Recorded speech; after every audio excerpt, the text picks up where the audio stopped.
Okay, what's going on, everybody? I really am excited. We got a special Perigee today where we're bringing many great people closer, and so I appreciate you listening as always. And I've got some very special guests and a very specific special topic that I know many of you want to hear about. So in the room with me are elite company today. So General Thompson, our Vice Chief of Space Operations, is with me. Miss Kate Kelly, our Chief Human Capital Officer, and special guest star, Dr. Christensen. We're really excited. He's the big brains behind our holistic health approach and the study that we're going to talk about today. So we're very excited, and I'll just quickly have you guys introduce yourselves, if that's okay. Sir, over to you. All right, Chief, good morning, and Kate and Doctor, thanks for coming as well. I'm excited to be here. D.T. Thompson, Vice Chief of Space Operations. This is an exciting topic for me and very important for the U.S. Space Force. Ma'am. Good morning. It's great to be here. Thank you so much, Chief, for inviting me to your Perigee podcast. I've been waiting anxiously I didn't know this. for my first invite to this, so I'm really excited to be here, especially on this really important topic and on this very important, momentous occasion of the rollout of a program that's really exciting for all of us in Space Force. Be careful what you ask for. I can bring in for some of the more controversial topics, and then everyone can be mad at you about, dress and appearance standards or something if you want. Chief, I'm happy to be there with you in force as necessary. Thank you. Awesome. Good morning. I'm James Christensen. I'm with the Air Force Research Lab. My role is to lead the team that's supporting Space Force and Ms. Kelly's office in launching the continuous fitness assessment study and making that available to all Guardians for the next couple of years. Well, thanks again for all of you being here. Really appreciate it, and I know we're excited to have the conversation. So let's get into it. This is about fitness. This is about our new fitness policy and the rollout and what the way forward with the way Guardians approach their health. So let's start with, how did we get here? I mean, what's driving this? What's behind this in the first place? Why do we need fitness at all? Yeah, Chief. Well, as you mentioned, first of all, let's talk about what hasn't changed. And that is, we've all, whether you're brand new to the Space Force because you've enlisted or because you've come from another service, in the past, today, and in the future, in law and in DoD policy, there's a requirement for military members to maintain their physical fitness and for commanders and leaders to uphold that standard and to assess that standard. And so that has always been a requirement. It is today. It will be for the future for the Army, the Navy, the Marine Corps, the Air Force, and the Space Force. And so what we're talking about here today is not changing that. It's looking at a new 21st century approach that uses modern technology to be able to conduct our fitness activities and for commanders and for leaders to uphold that standard across the Space Force. So that makes sense, right? Like, it's fancy, we're a digital service, modern, like all those words are great. Doc, why not just show up once a year and take a test? Like, is there really an advantage to me investing in my health every single day? And what's the science tell me? Why can't I just show up, wrap myself in saran wrap so I can sneak through dehydrated me, sneak through a test once a year and pass out when it's done? Like, that's fine, right? Like that meets the standard. Like, why don't I just keep doing that?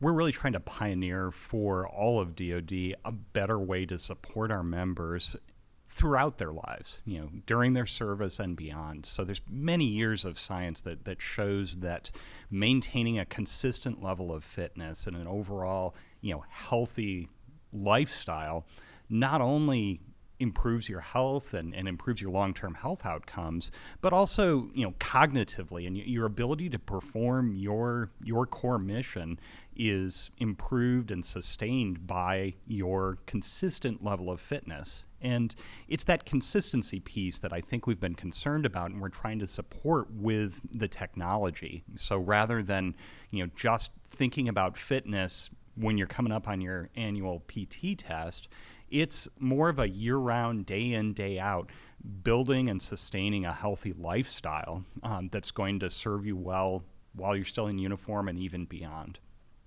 this is really about readiness. Absolutely. So maintaining a consistent level of fitness, that supports your readiness. That supports your ability to do your operational mission, regardless of what happens, regardless of when it happens, so that you've got that consistent baseline of readiness. There's been a ton of work showing that people who are consistent, people who are maintain that level of fitness, are going to be better able to fight when that day comes.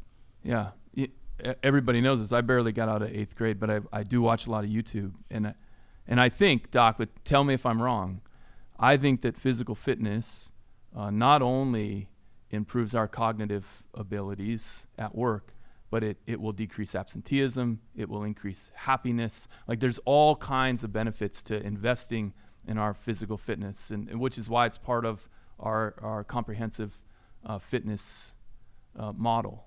That's exactly right. Your physical fitness contributes to so many aspects of your life, your emotional well-being, your ability to cope with life stressors, even your ability to sleep on a consistent basis. All of that is supported by, having that baseline level of fitness that you maintain throughout the year. And finding like the end of the internet sitting on my couch, like finding the end of streaming, that doesn't give me the same benefits. That's right. That's okay. right. I just wanted to check just in case. Even though there's a lot of YouTube, Chief. Yeah, there's a lot of YouTube, but I can look at YouTube while I'm on a stationary bicycle with my heart rate at 160. Okay, so that's great. So we looked at it. We said we could do better. And so what does that look like? Where's our program? I know we've been talking about it for a couple of years, but ma'am, this is your bailiwick. So if you could just kind of walk through, please, what are the parts of our approach? What are we talking about? Sure, and thanks again. And I think what's really interesting about Dr. Christensen's point is the power of what this can really do for Guardians and for the Space Force, and so we're really excited about that. Quite frankly, we're also excited about the fact that we're really a trailblazer right now inside the Department of Defense. I think it's really important that we all know the role that we're playing here. Obviously, there's a huge role for what we want to do for ourselves as Guardians and how we want to make sure that this approach collectively is powerful and makes us the best Guardians that we can be. And I would say, and we're doing it on behalf of many more than just the Space Force, because there's a lot of interest from other services on how well this approach works for us. That said, what are we thinking about? Why are we so excited, and why are we here doing this podcast today? So we've got 3 concepts that come together as part of this approach. One is the wearable device that has been so much anticipated and talked about. But another component of this is helping you understand where you can be better if you need to be, and how to interpret data, and how to actually understand what that data is telling you from a health perspective and a wellness perspective. And then there's a grit team, a Guardian resilience team component that is intentionally put in place to make sure that the resources are available to understand and interpret and educate all of us on what the ideas and opportunities are for your own health and wellness. And that's both physical and cognitive, quite frankly. And so we're really excited about what those components together can do for us as a service. And there's a lot of detail that goes into the study that we're going to be part of as we all go forward. We're really excited about the launch of the study. And so the choice that a Guardian gets to make is essentially whether or not they want to be part of this groundbreaking study that gets the data and gets the analytics that we need to understand how well we want to hold ourselves accountable to our own health and wellness, and then also define long-term what the right health and wellness standards need to be for the Space Force, which quite frankly is one of the mandates that we have from DoD, is figure out what the right type of health and wellness and fitness assessment is for your service. And because we are new and because we are just standing up, we are using this approach to help us define what that should be. So to be clear, this study that we're going to talk about a little more in detail Well, this study is, we haven't changed our long-term goal that we will have a continuous fitness assessment. This is a study that allows us to inform those decisions. This is not quite the same thing as, hey, we're starting our continuous fitness assessment now. This is a study that allows us to work all of these details out, right? Yes, I think that's a perfect way to describe it. But we're not changing course. Like we're pretty committed. I guess we could learn in the study that something we're really not expecting, like, hey, this doesn't work. But barring that catastrophe, like that would be really bad. Yeah, I think it's really important to know that to do something as different as this is in the culture of the Department of Defense, and to do it correctly and to do it in a way that's sustainable, you've got to have good data to base your decisions on. It cannot just be gut instinct, right? And I think that's why this is so powerful and why this is so important that we get it right. And that's one of three reasons why we just didn't say from the beginning, here's our formal program, everybody's required, let's go. The first is, while in the commercial world the tech exists and you can measure your physical activity, and what we don't know yet is how does that translate specifically to what is the requirement, what's the standard for every single Guardian. And there are two other reasons why, because Chief, you and I have been at this for several years now, and early on the thought was, as part of the holistic health approach, wearable tech is there, it exists today, let's just go and use it. We also have great attorneys who help us not to get into trouble, right? The first thing they told us was, if this is a formal program, you, the United States Space Force, are required for the cybersecurity of every Guardian's data, and if you've bought your own commercially available wearable device to know whether you know it or not, you have tacitly agreed to the cybersecurity principles of that company and their data. Our attorneys have said very clearly, if you make this a formal program, you, Chief, you, Thompson, are responsible for the cybersecurity of that data, and so we have to make sure we do that. The second is, they've told us very clearly, we know all of you military folks, and you have great principles and ideas in mind, but you're going to want to have access to all of this data and use it for a whole bunch of purposes. And our attorney said very clearly, there are going to be very strict limits on what you can have and how you can use it. And so the second piece is not just cybersecurity of the data against nefarious actors. The second piece is to ensure that we, Space Force leaders, are only allowed access to the specific data we need to be able to assess fitness and uphold the standard. And so that's the second part that we have to build into place, in addition to the third piece of what is the standard, before we can get to the point where we say, here's the official program, here's the formal program, here's the program in which all Guardians will be enrolled. Yes, sir. I think it's interesting point, right? You and I have been there from the beginning, and I have heart rate files at home from 20 years ago when I was racing bicycles, when I weighed every gram of food that I ate, when I weighed every milliliter of water that I drank, when I logged every second I trained, every mile on the road. Like, I'm a big data geek when it comes to fitness. Like, I love this stuff.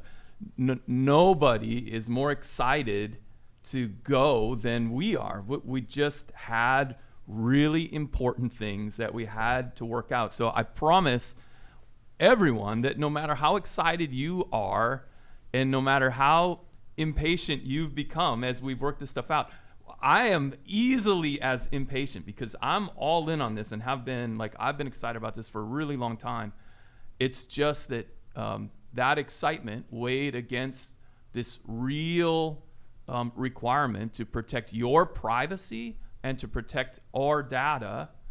We can't just, you just can't ignore it. And so it's taken a while, but we're ready to go. And so this is where the study comes in.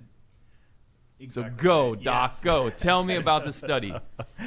Well, before I launch into the study, I just want to comment briefly that exactly right. Part of the reason this has taken a while to get to the point of launch is, even while it's a voluntary study, we're still exercising a very high degree of care with regards to the members' cybersecurity, ensuring their privacy, and ensuring that their data doesn't end up getting used in ways that we don't intend and the member wouldn't want. So as a member participating in the study, you've got access to all of your data. You know everything that's going into the system, everything that's being recorded on you.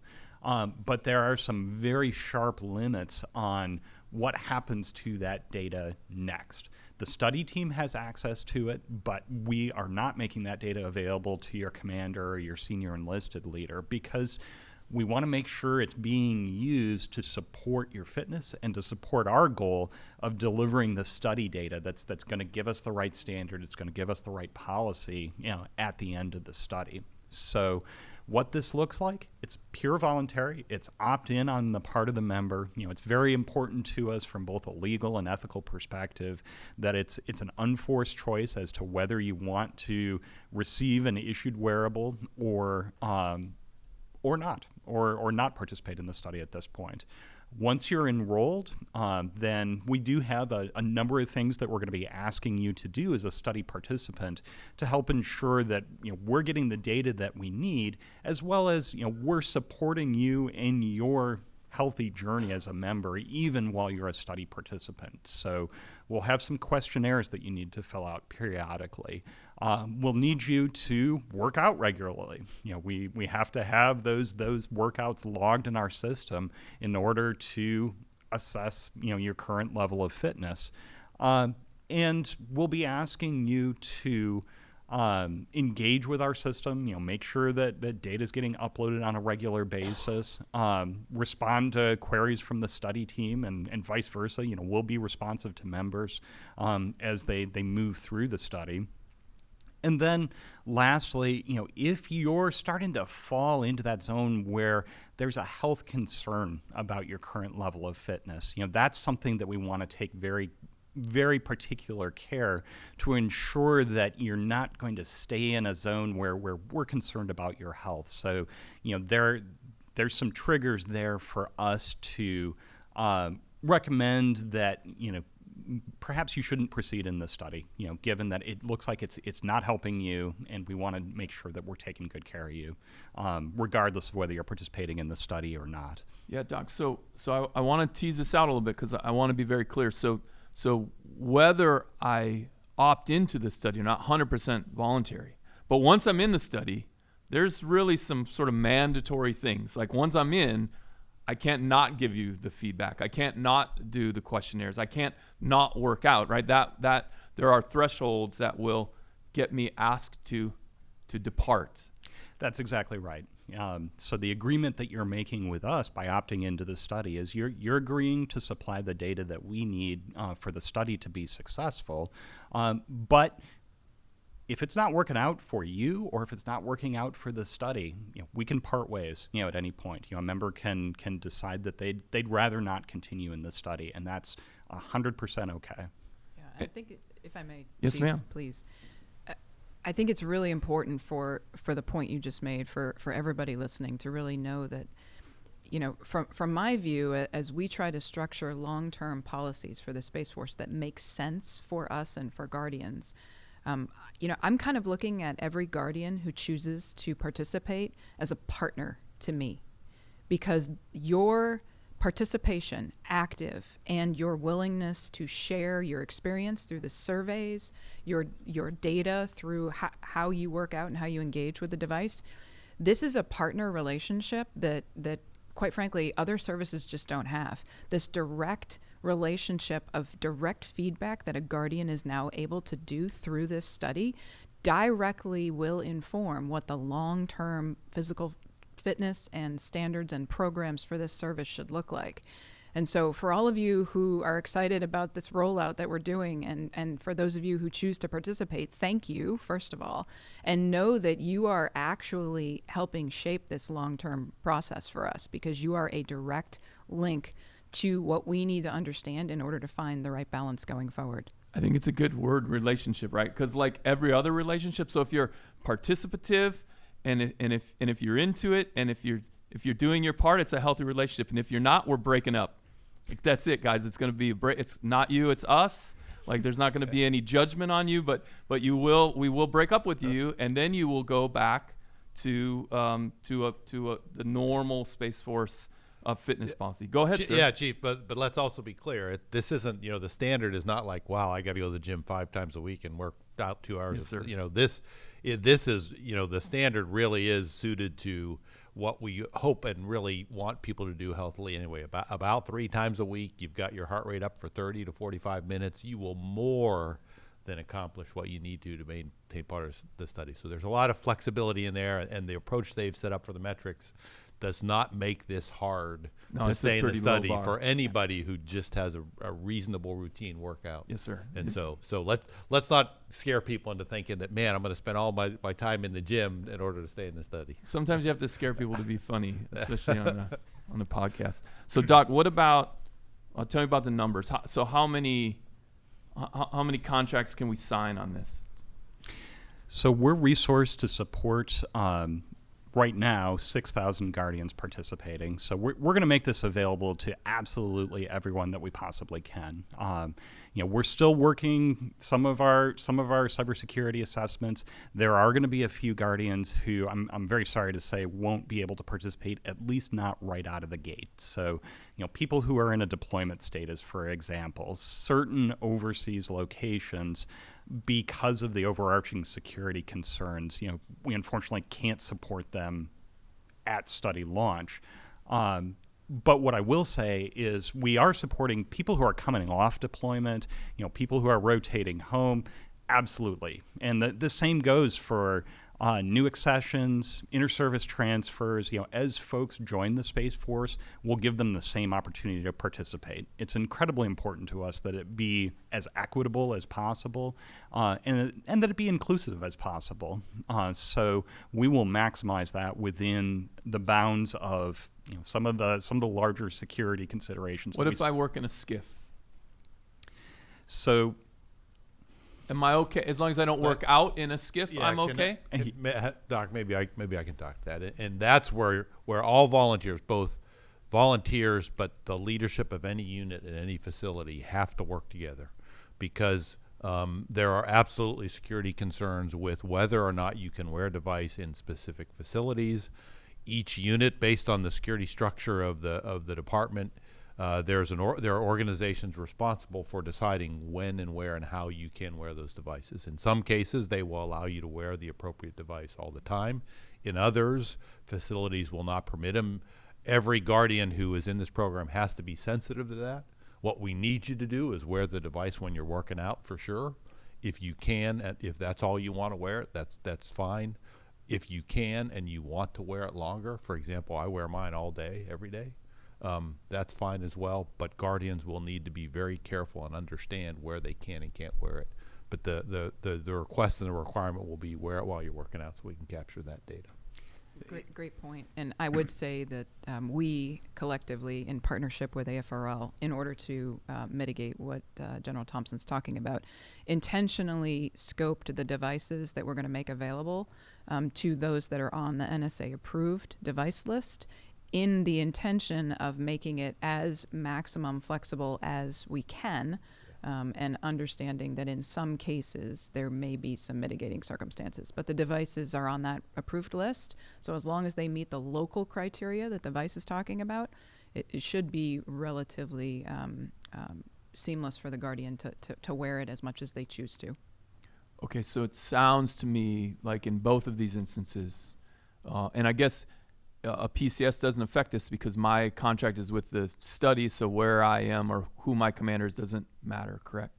So it really sounds like, hey, if you're interested, if you want to volunteer, raise your hand, and if you've got some of these circumstances, we'll talk through them with you one-on-one. Like, we can do that, right? And tailor a solution, do everything we can. We want to be as inclusive as possible. So don't self-eliminate because you think or you assume that you won't be able to participate. If you're into the idea and you want to volunteer, raise your hand and let us kind of walk through the specific details of your life. Chief, that's a great point. Yeah, great point. And I think what Dr. Christensen and his team is working to do, just to touch on the cybersecurity for a moment. And your point about if you're interested, please raise your hand and volunteer with the email that we just put out about enrolling.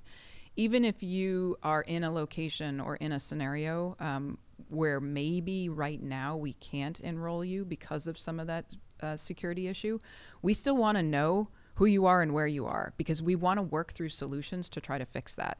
So I appreciate you saying that. So we really encourage everybody who's interested, irrespective of where you work, if you're truly interested in participating, please let us know, because we need that data in order to work through ways to mitigate.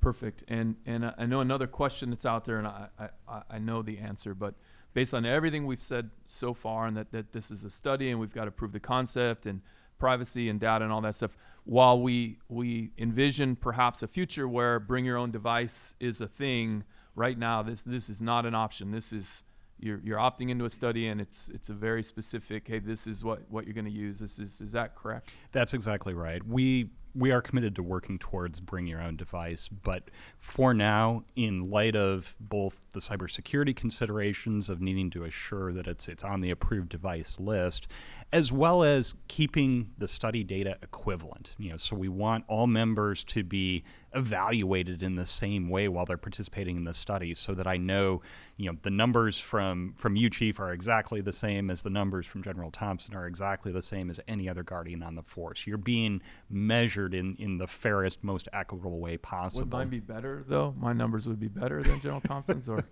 Still biking. probably not. They probably would not be better. So one point of clarification, though, because I think it's important to make sure everybody's on the same page here. What Dr. Christensen's describing is really about how the device measures the data. It's not about, is it the same device or is it the same individual, right? And what are their scores? The commonality has to be about how the calculations that the device is working in the background are actually common amongst us. And so to that end, a question that we've gotten a lot is, of the approved devices that we have, which are 2, what if I already own one and can I use my own? And the answer to that, I believe, is yes, as long as it meets the same calculation criteria as the study. Oh, okay. Well, that's good to know. And I assume has the same firmware update and all. It has to be exactly the same. Exactly. That's right. Yeah. Mm-hmm. Okay. That's great. So, Doc, you talked a little bit about, hey, maybe we see something going on and we need to help you. And I assume that our Guardian Resilience teams are going to be part of that or not part of that. Like, what's the role of the Guardian Resilience teams in the study and in our lives, kind of moving forward from right now moving forward? Where are we? Yeah, I think I'll answer that from sort of a study perspective, and then I think Ms. Kelly can comment on from a broader holistic health approach perspective. Just from the perspective of the study, what we don't want to do is just give you a watch and say good luck with that. Giving you just the technology without the support around it of, okay, I want to work out more. How do I do that? What should I be doing? What should I not be doing? So the Guardian Resilience team, through the Holistic Health Integrator as well as the Strength and Conditioning Coach, that's what they're there for. They really provide that support that enables the wearable device to be effective. And the study team and the Guardian Resilience team really work arm in arm to support the member throughout their participation of the study. So, we already have a lot of communications back and forth where we're trying to make sure both the Guardian Resilience team as well as the study team are fully aware of, what does this look like? How is it operating? How we can best play off each other in order to deliver a study and a capability that's as effective as possible. Yeah, and Chief, I would add one point, and it's really on this theme we've been talking about a relationship. We want all Guardians to have a intentional relationship with their GRIT team. That GRIT team has strength and conditioning coaches and integrators, but it also has and will have, as we get them all staffed, and I'll talk about that in a minute, a licensed mental health provider, right? Access to chaplain support. So the GRIT team is really a compilation of services that we want all guardians to have access to. From the perspective of holistic health in the study, we want guardians to know that that resource is available and have an active relationship with those members so that you can get information, advice, coaching, as you would like in order to achieve the greater ends of these programs, which is that holistic health concept that we're seeking. So I think if we kind of pull that thread again about the relationship between the Guardian and the GRIT team for the purposes of helping yourself get better, understanding where you can improve or you want to maintain if you're in a great level and state, and just getting some ideas and improvements and having that support structure is really what it's all about. So, and I'll let you outline kind of where we are on that evolution, but just a quick shout out to, so to keep my analogy going, the GRIT is not going to break up with you. These are fantastic human beings who are 100% committed to you being the best version of you, and no matter how bad a partner you are, they're gonna continue to try to help you. So dadgummit, listen to them. Lean on them. They really are. These are wonderful human beings. They're great guardians, and we're glad to have the ones that we have, and look forward to growing more. But they're in all of this Department of Defense look that we've had over a decade or more into resilience and improving human performance. There isn't a single example of success that didn't include teams like this. All of the success that the military has had in any of the human optimization, resilience, all of it, it always included teams like this. So we're very excited. They're great human beings, and they're ready to help. But where are they? How many do we have? When are we getting more? How do I get a hotline? Where's my app? Like, what's coming, ma'am? Thank you, and I agree completely with your comments. So these guys are really great Americans, and Chief, you're exactly right. They're gonna stay in the relationship no matter how dark it might get. The idea being a positive relationship, of course. So we're hiring, and a lot of these positions are civilian positions. For those of you who are familiar with that process, it's lengthy.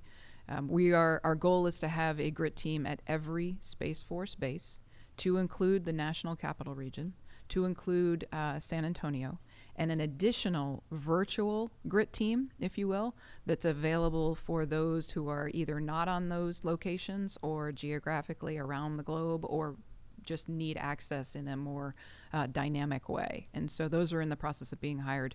We've got about 13 people on board so far, so way below where we're going to get to in the end state. We're prioritizing the bases that have the most populations first, and then sequencing that hiring along with the rollout that we're in right now on the study participation. So it's going to take a little bit longer to get it fully staffed. We project right now that we'll be fully staffed on the GRIT teams by early 2024.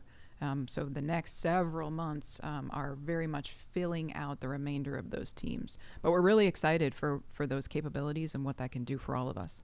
And I'm going to get scolded later by Sergeant Satcham, but the GRIT is the Guardian Resilience Team, but it's so much fun to say GRIT that I believe it is an allowable acronym. I think it's a word. Yeah, I think we're good. And there it has been decreed. So, okay, I mean, I'm all in, right? Like, so here it is. I've got this opportunity. I'm ready to raise my hand. Like, why wouldn't I? This wonderful relationship, this great GRIT that's there to take care of me, this cool technology I can geek out on. What if I'm like, I don't think I'm ready, or let somebody else figure out all the bugs. I want to just do. So what's my other option? So thank you, Chief. Great question. Obviously, the study's an option for all guardians, and if you're interested, we would love for you to participate. If you're not interested, that's perfectly fine. You'll then take a traditional Air Force PT test, and we've got a policy out that'll outline all the details that you might need to know if you make that choice. The whole concept here is trying to make us all better and keep us all part of the team. But you absolutely have a choice to not participate. But we, to General Thompson's point, also have an obligation for physical fitness as a service. And so you'll have to take a traditional PT test. Yeah, exactly. The leadership of the Space Force has the obligation to have a standard, uphold the standard, and assess Guardians against the standard. For the study, that's the assessment that allows us to say you're meeting the standard. For those that choose not to volunteer for the study, that's the mechanism we'll use to assess the other Guardians to the fitness standard.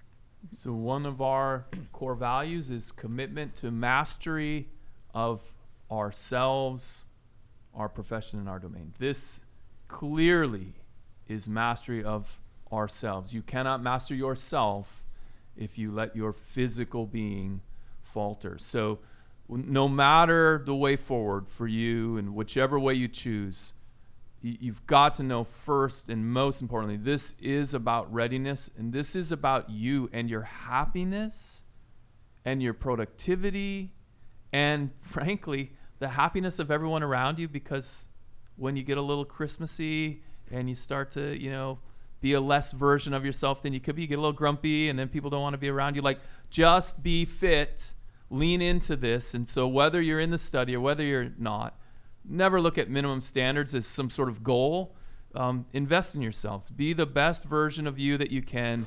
And long term, and again, these are things that the study won't necessarily allow us to tease out too much. But long term, know that we believe that this is a gateway to cultural changes within units where we can gamify fitness, where we can have that important friendly competition between offices, between individuals. We can do all of these things that, frankly, no successful military in history, like there's never been a successful military in history that didn't physically train together as teams.